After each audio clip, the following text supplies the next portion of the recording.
अब छठ लगता रे बा दशहरा के बाद अब छठ माई के आगमन बा बबुआ हाय हाय हाय धन और छठो एगो पर्व बा।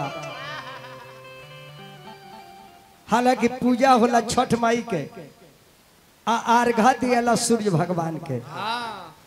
जानता नहीं का है घाट पर माता बहन लोग छठी माई के पूजा करला अर्घवा देला सूर्य भगवान के। जानता नहीं का है दुगो राजा रहले दुनिया में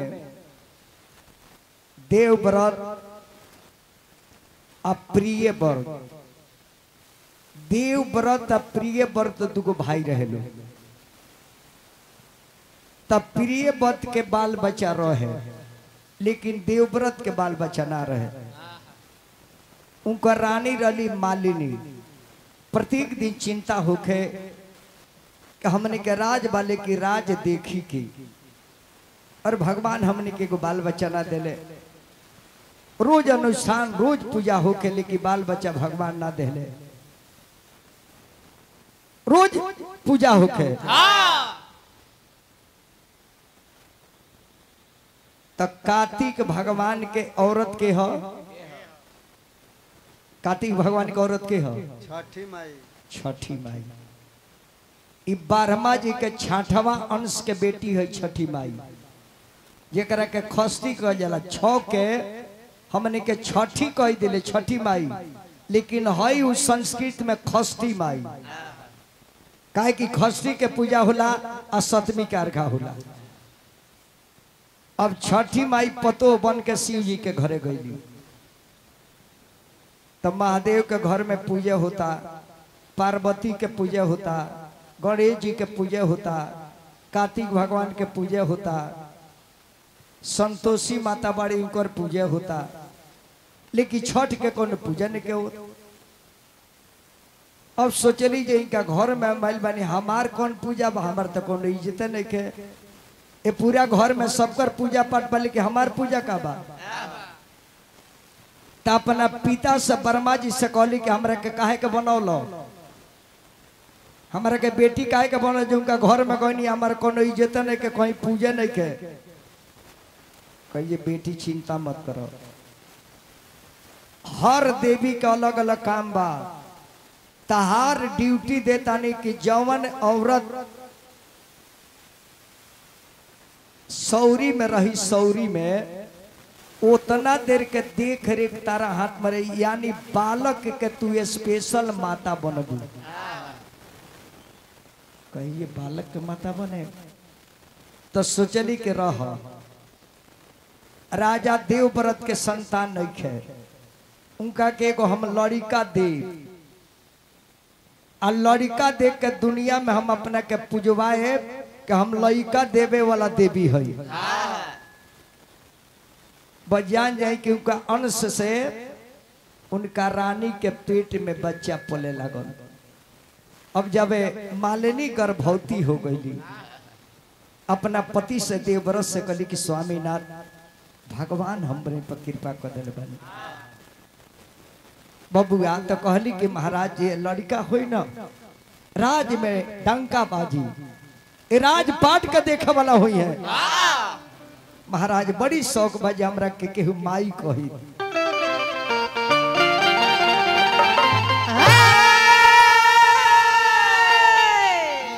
अरे खेलती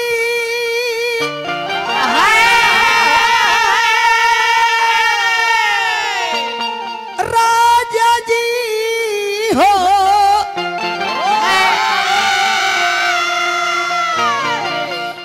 अरे खेलती ए सैया जी एगो होरीला होइते गोदिया में खेलती राजा एगो होरीला होइते गोदिया एगो होरीला होइते गोदिया में खेलती राजा एगो होरीला होइते गोदिया में सोहर गावे गिरी आइते मोहर लुटैती सैया मोहर लुटैती सोहर गावे गिरी आइते मोहर लुटैती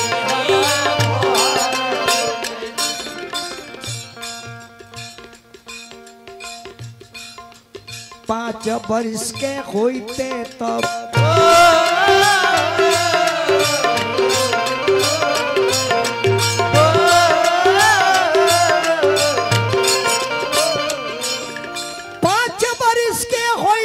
जहिया अरे पढ़े के भेजबैती अपना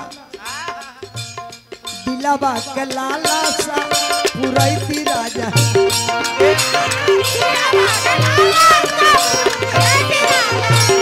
एगो होरिला होइते गोदिया में खेलैती हो राजा एगो होरिला होइते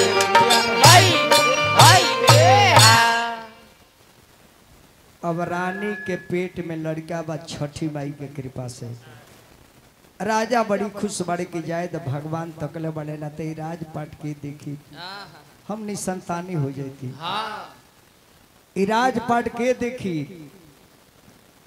आ लड़का के जब होखे के समय आयल चाचा रानी के दर्द होखे लागल राजा दर्द देखत अरे रोतो बाड़े लेकिन हंसत अरे ये बात से कि औरत के दर्द बा लेकिन दर्द हर ले और पीरा उड़ा जाए या आँखी सामने संतान आ जाए बस जैसे लड़का होता लौड़ी जाके कहते महाराज अरे हुआ लड़का पैदा ले ले बड़े राजा दौड़ल सौरी में ला दिले जबकि सौरी में वर्जित रहे मरद लोग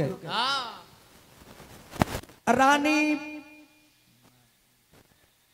मालिनी बेहोश बाड़ी लड़का के जन्म हो गई बा और राजा जी हुई चाहत कि रानी बेहोश बाड़ी तो लेके सीना से लगाई लड़का सुगुगात नहीं खे मरी गई बा लड़का मरल हो गई बा महतारी तो बेहोश बाड़ी राजा देखले तो सोचले कि भगवान ना देते तो बढ़िया रलो लेकिन दी के कहे ले ले हा अगर औरत के कोख पवित्र हो गई तो कोख औरी बेकार हो गई अगर हमार मेहरारू जागी तो रखेगा बर्दाश्त हो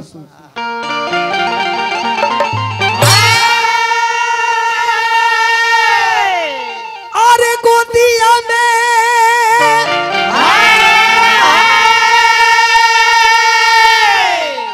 अरे लेके अरे होरिलावा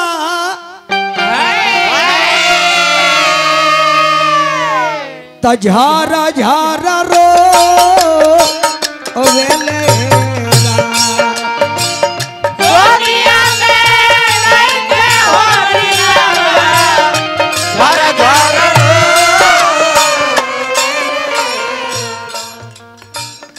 कैसे के रानी के बताई कैसे के रानी के बताई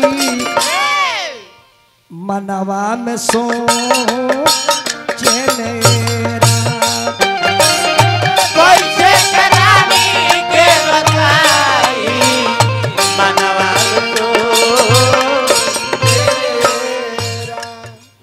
नौकर ले सकले कि नौकर मालिनी बेहोश बाड़ी सुतल बाड़ी भगवान दे के छीन ले औरी चोट हो गई ना दे ले तो दूसर बात रहे दे के ले तो औरी बुझाता नौकर लो कुदारी लेहल हाथ में शमशान के ओर जाता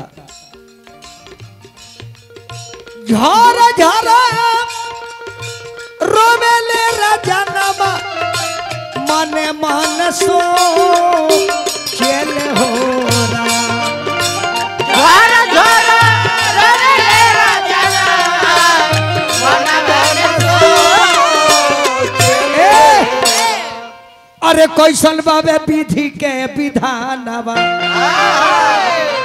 अरे कैसन बाबे विधि के विधानवा तमन मन सो चले मन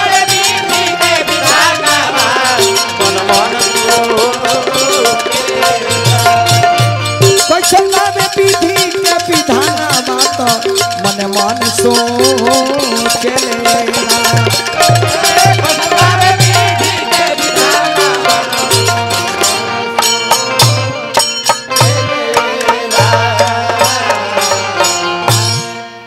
देखियो छठ माई के काहे पूजल हो चाचा। शमशान में राजा ले गईले, सिपाही लो जमीन खोदे लागल, गाढ़ा खून के केहू के भी बेटा होके छाती में लहर फूक देला। यदि अपना हाथे बताई केहू सपना में भी सोचेला कि हमार लड़का हमारा आँखी के सामने गुजर जा। गाढ़ा में जैसे राजा सुतावत रहे, माटी गिरावे के दिल नहीं करत, कली कि काई भगवान सोचले रहनी खिलावे के। आज वो लड़का के ऊपर हम मिट्टी डालत, मिट्टी डालत बबुआ रोवता रे अरे राजा ए रामा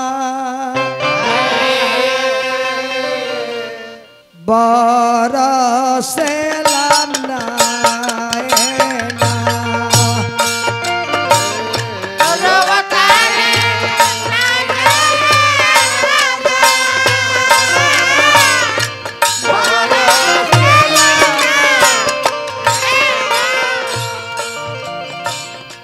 कोई से के मिट्टिया में दई बारे रख बारे लालाना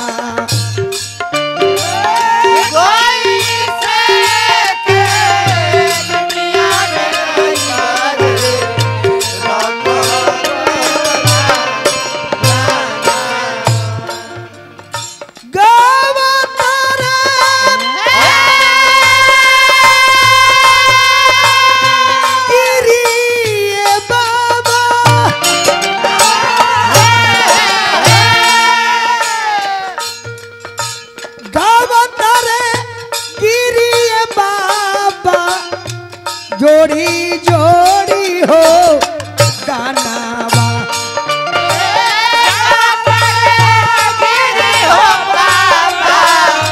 जोड़ी जोड़ी हो। अरे चिलावा बनवले रामा अगौता तूफाना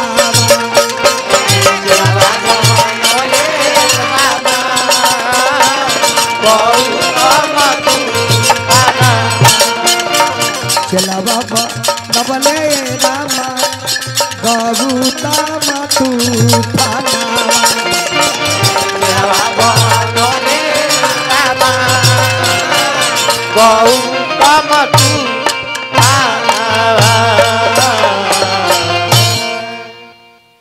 दबंग दुगोला चैनल वाला भाई ऐसे की छठ आवेला बात यहाँ लोग का फरमाइश बा, तम 5 मिनट में रुआ लोग को लोड कराइए देता। अब राजा कुदारी पर मुड़ी ध के बैठल बड़े शमशान घाट में, थर थर कांपता रहे। वो गढ़ा में माटी गिरावत नहीं के जे लड़का के देह पर ढेला गिर जाई, कितना लड़का के चोट लागी।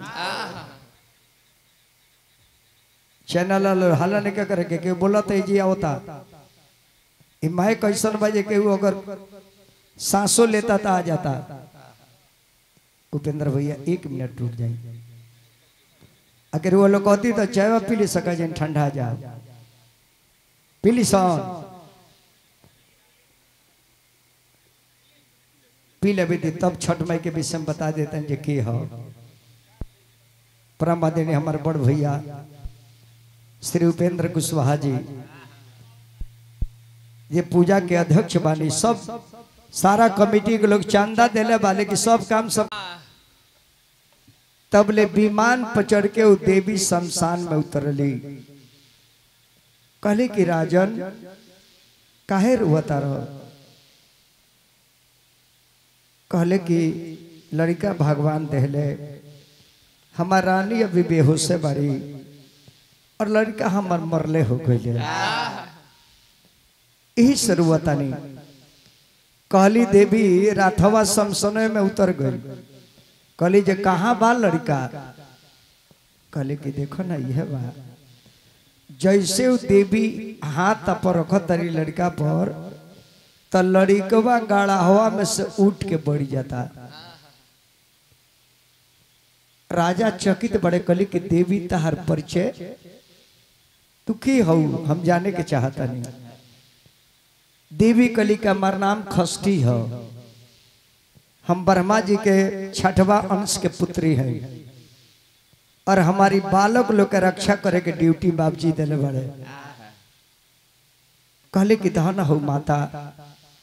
कहले कि ना ऐसे ना रह जान, ये लड़का के तरह के देव ना, ये लड़का लेके हम जाए। कहले कि देवी ये लड़का के लेके तू कहाँ जेबू? अत देखो सांझ के बेरा होता, सूरज डूबे जाता रहे और तू शमशान में रोता रहो और तारा संतान नहीं के होता तू रोत रहो। तारे के संतान हम दिले बानी, आई लड़का मुगल हम पैदा कैले बानी कि तू हमार मरम जानो। ये धरती पर के राजा बड़ो, तू चाहब तो पूरा राज में हमार प्रचार कर देबो जे खष्टी माई भी दुनिया में केहू बा। तो जा पूरा राज में ढिढोरा दिवाबो कि तारा राज के प्रजा लो हमार पूजा करे। अब राजा बेचैन गल की माता अवश्य हम राज में ढिढोरा पिटवा दे कि खष्टी माता बेटा दे रहल बाड़ी। अब प्रजा लो दौड़ल कि राजा के बेटा जिंदा को देली माई। अब जेकरा जौने जुरल ऊख मुरई हरदी गागल नींबू केरा नारियल जौने जेकरा मिलल लेके दौड़ल बा कि माता हमने के पूजा करब। सबे जब खड़ा हो गई पश्चिम में है, सूरज डूबता रहे, तले विमान उड़ गल शमशान में से। आ कहले कि देखा कहली खष्टी माई के देखा है वो रथ बा ना, वो सूरज के रथ पर हम जा रहल बानी। सांझ के बेरा बाद तू लोग खड़ा रहो। आ सुबह में पूरब निकले, जब सूरज पूरब से निकली है इन्हें डूबता रहे, सुबह में निकली है। आ उनका रथ के पीछे तार लइका लेके हम खड़ा रहे। आ तू प्रजा लोग के कह दे कि साँझ से लोग खड़ा रहो। यही से शाम के अर्घ दियाला, प्रजा खड़ा बड़े अपन अपन सामान लेके, अर्घ के सामान लेके। यही से दुनिया में डूबल सूरज के पूजा ना करेला, लेकिन हमनी के हिंदू समाज में डूबल भी सूरज के हमनी के पूजा करी ले। अब साजई से लोग ले लेके अपन खड़ा बा। अब माई सूरज के रथ पर, सूरज ने खन जानत के हमरा पीछे के बा, आ रथ के पीछे खड़ा होके बालक के हाथ धइले बाड़ी आ लेके सूरज अस्त हो गइले। दिन भई लोग खड़ा बा कि छठ माई कहले बाड़ी कि सुबह में हम निकले, जब सूरज निकलिए तब पीछे रहे। आ जैसे सवेरे सूर्योदय भइल नाव रतिया मनाली से उग हुए सूर्य भगवान भैले बिहार। उगए सूर्य बाबा कि कब राजा के लइकवा के लेके तू आ जेबू। तो सूर्य का रथ पर माता उ लइका के लेके खड़ा बड़ी। अब सूर्य भगवान देखो तर की धरती पर भाई बड़ा लोग हमरा के मानता दादा, इ लोग साँझ ही से खड़ा बा। हम जाना बेरा डूबत रही तबे से लोग खड़ा बा पूजा करे खातिर। एक और मतलब कि दुनिया में सबसे ज्यादा हमरे के लोग माने वाला बा। तब तक ले सूर्य कल के हम सब का आशीर्वाद देता नहीं। और वो लोग बहुत तपस्या करनी, साँझ से खड़ा बनी रुआ सब। ए तट पर शमशान का ए से भी छठ के अर्घा शमशाने में दियाला, घाट पर दियाला, धोबी के घाट पर दियाला। छठ द्वार पर पूजा करेला चीज ना हो। जब सूर्य भगवान मगन भले कहले कि आशीर्वाद सबे मांगो, सबे आशीर्वाद मांगो। तो लोग कल की रउआ खाती अमनी के नईखी खड़ा। कहले तो केकरा खाती तो लोग काले से खड़ा बड़ा। आ तरौआ पीछवा जे देवी बाड़ी उनका खातिर खड़ा बानी। पीछे घूम के तकले तो खस्ती बचवा के लेके खड़ा बाड़ी। कहली जे ओ तो तारा खातिर लोग काले से खड़ा बा, एकर मतलब कि तू हमरा के बेइज्जती करा देलू। ई काहे लोग खड़ा बा? कहली कि सूर्य हमरा और बेटी है, ऐसे कि ब्रह्मा जी के बेटी है तारा और बेटी है। कहले कि चुप रहो, हम कह जाने कि साझे से तारा खातिर लोग इंतजार करता, हम जाने कि हमरा खातिर इंतजार करता, आ तू हमरा रथ पर बैठ के आगल बड़ू, हमारी इज्जत नहीं के तहारी इज्जत बा।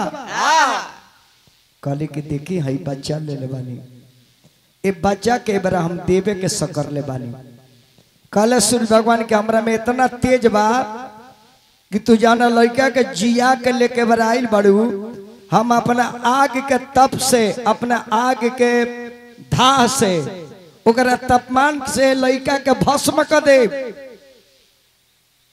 काली छठी माई के पिताजी ऐसा मत करो, दुनिया हमरा के का कही। हम वादा कैले बनी साझे ही से लोग खड़ा बालू, आ हमार दुनिया में कहीं पूजा ना होत रहे से लड़का दे के लड़का मुआ के लड़का जियोले बनी कि संसार हमरा के माने कि बेटा देवे वाला ये देवी बाड़ी। कहली हम के माने हमार बेइज्जती हो गई दुनिया में, ए पृथ्वी पर हमार बेइज्जती करल बाड़ी, हम जराए बे लड़का के। छठ माई कहली कि पिताजी ऐसा मत करो, जाई हम वचन देता नहीं, ये दुनिया के लोग बच्चा हम दे और वो पूजा हमार करो, लेकिन आरघा है के देहब हमरा के मत देहब। ऐसे पूजा होला छठ के आ अर्घ दियाला सूर्य भगवान के, सूर्य भगवान के, कि सूर्य भगवान वो बच्चा के जिंदा रहे दी। छठी माई कहली कि हमरे पूजा होई दुनिया में, लेकिन आ राघवा रहुए ले ले, ए में रौरो भाग रही कि दुनिया के लोग रहुआ के इंतजार करी कब निकले ले, काहे कि सूर्य ना निकलिए तो लड़का मिलबो ना करी। इस संक्षेप में यूट्यूबर भाई लोग खातिर बता देनी है, वही के छठ माई नाव हो जौन मुअल लड़का के जिंदा को देली घाट पर शमशान में। यही सामने के माई बहन साजी का अर्घ लेके खड़ा होली कि माई जाता रही बेटे खातिर छठ माई करेली कि सूर्य भगवान डूबत रहे, इंतजार करब हमरा गोदी में बेटा हो जाई। उहे सवेरे सूर्य निकले ले, लोग सूर्य के इंतजार करला, अर्घा देला कि बाबा गोदिया में लइकवा दे दिए, माई तनी हमरा पर दया करी। उहे हमने के लोग आवेला